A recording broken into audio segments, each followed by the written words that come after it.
Okay, so to try to assess the normality of distributions, we want to know that the data comes from populations that are approximately normally distributed. So, to see if it's coming from that, we would first look at a dot plot.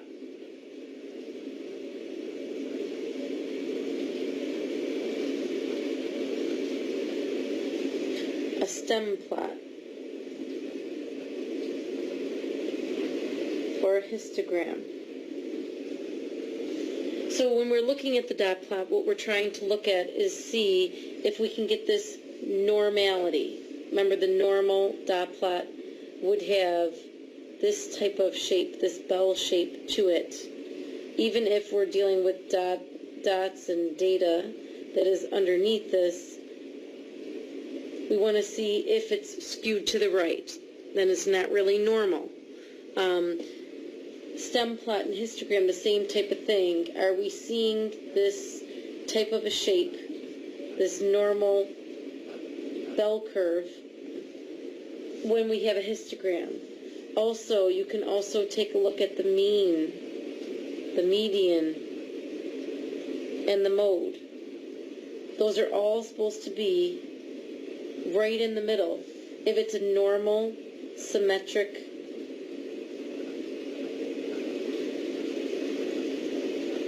bell curve. And you know that when the mean and the median are different, that's when we're skewed. And the bigger difference between the mean and the median, the more skewed it is. But if they're really right about the same number, then that gives us a sign that it's normal. But it's not the total package. We also want to check and see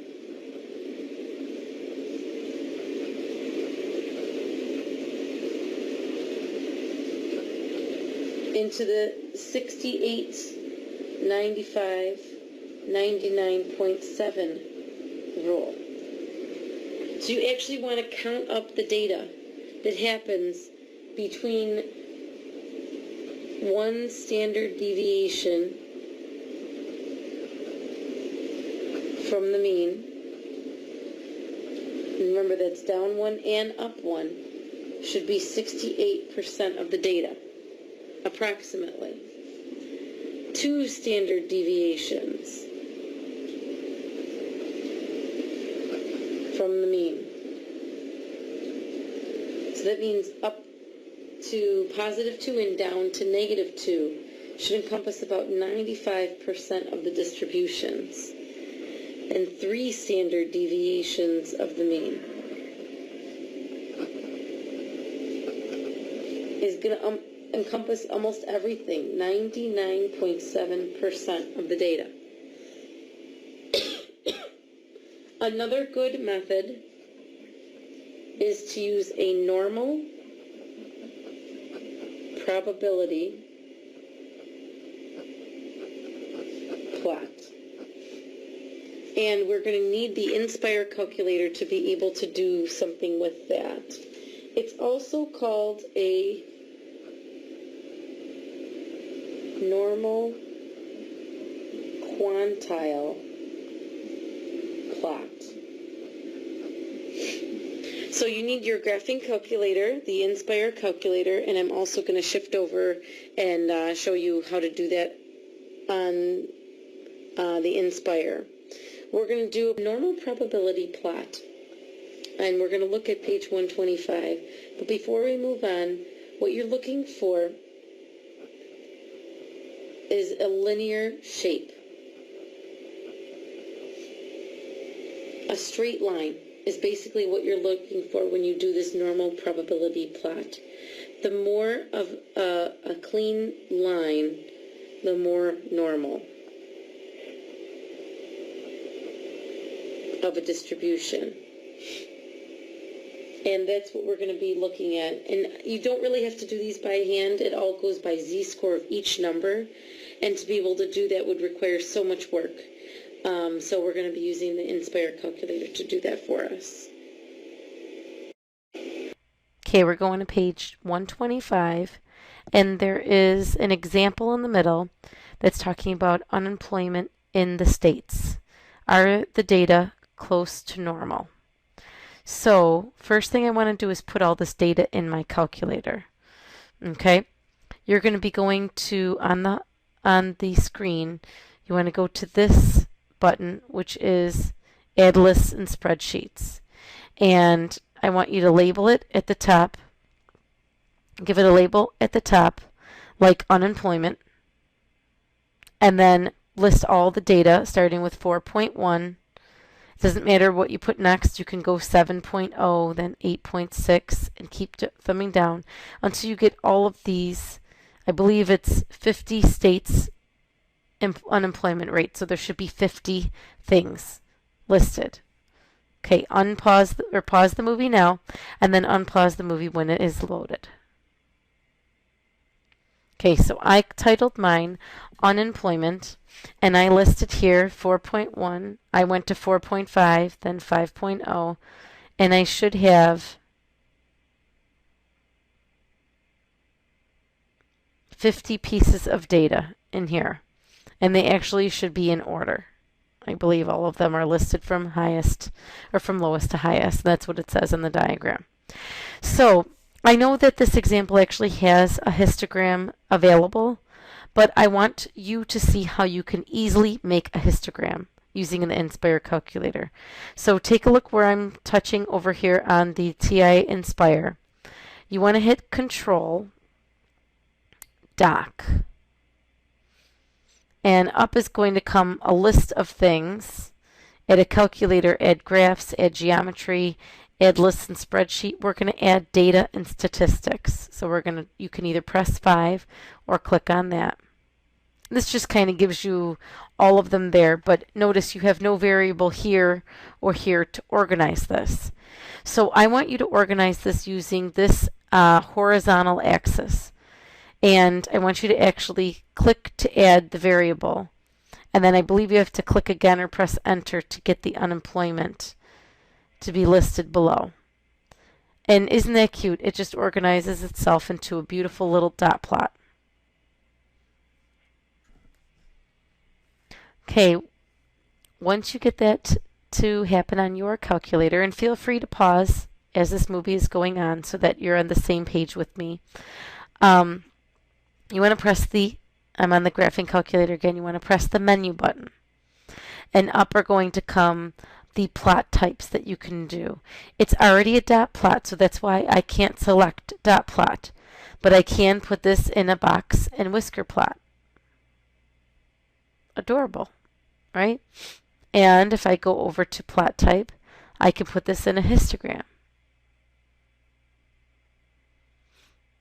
Okay, so when we're looking at this prior to doing anything else, when we're looking at this type of data, do you think it looks normal? Well, to me it looks pretty normal. Remember that normal curve is that bell-shaped curve, and nothing's going to be absolutely perfect. So this part is sticking out a little bit, but nothing's going to be totally perfect. That looks kind of symmetric to me. There's a few different ways to try to see, to assess normality. One way is to, like we were talking before, look at the shape of a dot plot, a stem plot, or a histogram. In a minute, we're going to check the data in this rule. I'm going to skip right to making a normal probability plot to show you what it would look like. You don't have to do this by hand, because it's actually going to calculate the z-score for everything. Notice it's coming up with the z-score. It's the number, take away the mean, divided by the standard deviation. And so here's your z-scores, and here's your percent of unemployment down at the bottom. And see how this kind of looks just like a straight line. I mean, pretty darn close to a straight line. Don't worry so much about numbers like that are down here or down here. Outliers will be way off. These don't even look really that off from the top and the bottom. See how this makes such a straight line? You can tell because it's making this linear shape that it's really a normal type of graph. So it's another way of looking at things. Okay, so a few things I wanted to talk to you about was we have to compare like some more things from that dot plot and stem plot. We want to compare the centers. So let's go to menu when we're on our table. Go to menu and let's go to statistics and stat calculations. A lot of people figured out how to get to these one variable statistics in the activity that we just did previously. Number of lists, you're using one list, meaning one group, okay? From here, you want to pick what you named it, unemployment. All of the results are going to be come in column B. This frequency, don't worry about that. We'll talk about that another time. And here's a list of all the statistics about this data. So the mean is 8.6. If I scan down, the median is 8.5. So remember we talked about the mean and the median being very close together. Well, when they're close together, that means that they're that's pretty normal of a curve, or it should be pretty normal, bell-shaped curve, symmetric. And hopefully you saw that there's other ways or other things to also see from this. The N is the count. Okay, there's 50 items. These are the standard deviations. Remember, this is the one that has a degree of freedom. We've been calculating everything with S of x. And lowercase sigma is the other one, but we're going to mainly stay in this area right over here. And the mean is right up here, 8.682.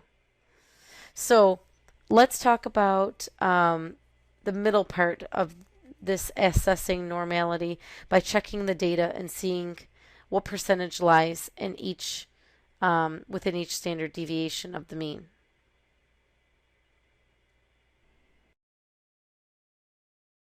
If I look through this stuff, when we were looking at the dot plot or even the histogram, it had sort of a normal shape.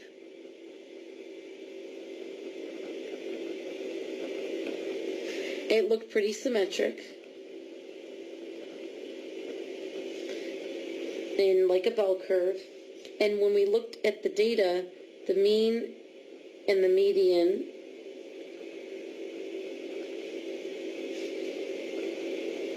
were very close to each other. One was 8.5, one was 8.6. That's very close between each other. And when we looked at, we did number 3 already, looking at the normal probability plot, it looked like a line when we did that. Now to check the data in this 68, 95, 99.7 rule. So let's go back and look and see what was one standard deviation away. Okay? Because we want to go one standard deviation away from the mean. The mean was 8.682 and the standard deviation was 2.22469. So we kind of want to imagine that if we had a curve, here's where the mean is, 8.682, and one standard deviation up and one standard deviation down. So I'm going to open up my calculator and do some math here.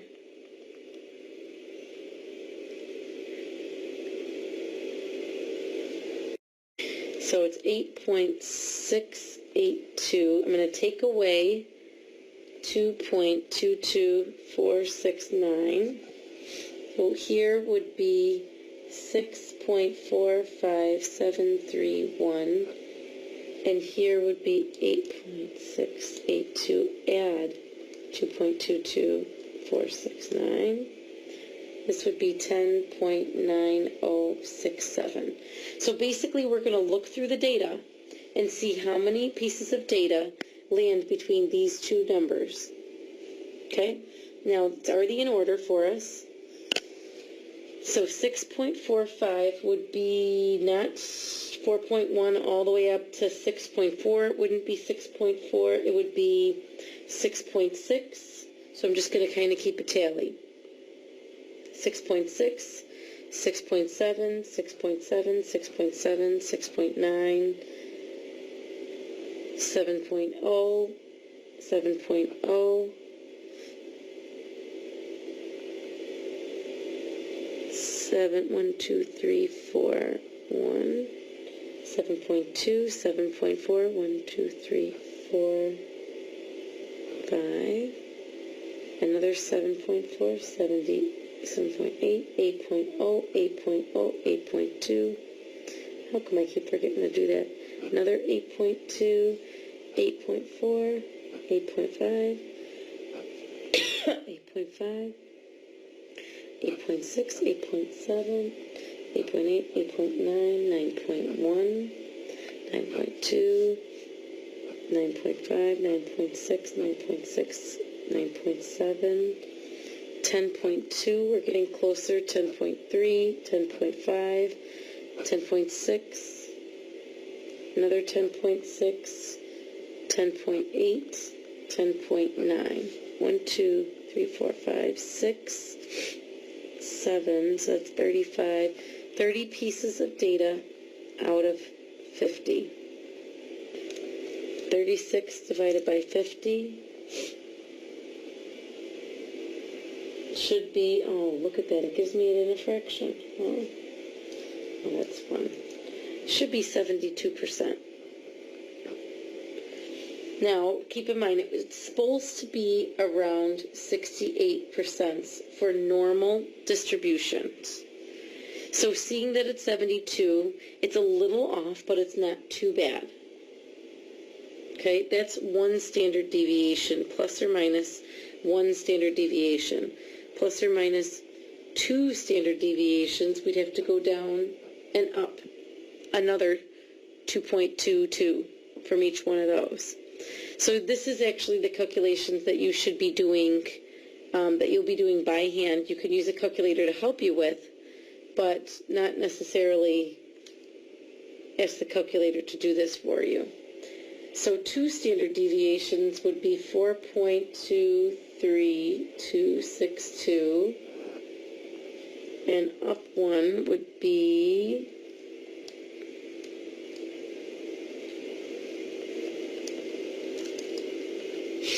13.1314.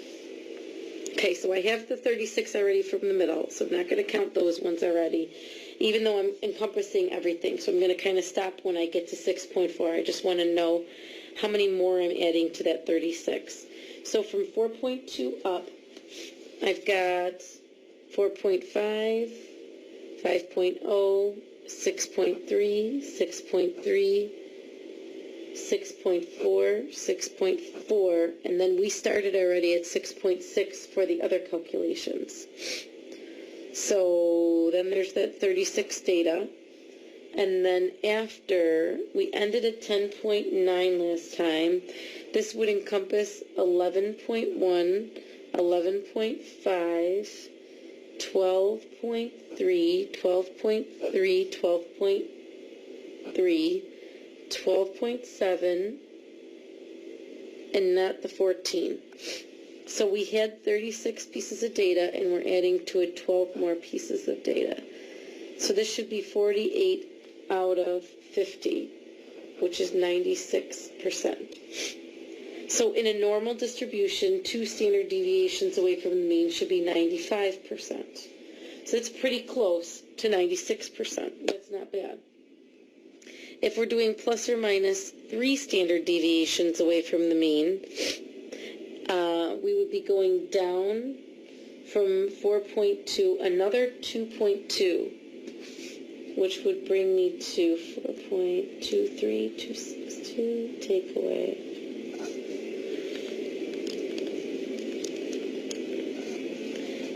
2.00793, and all my data is bigger than that, and it would bring me up to 13.1314 plus the standard deviation,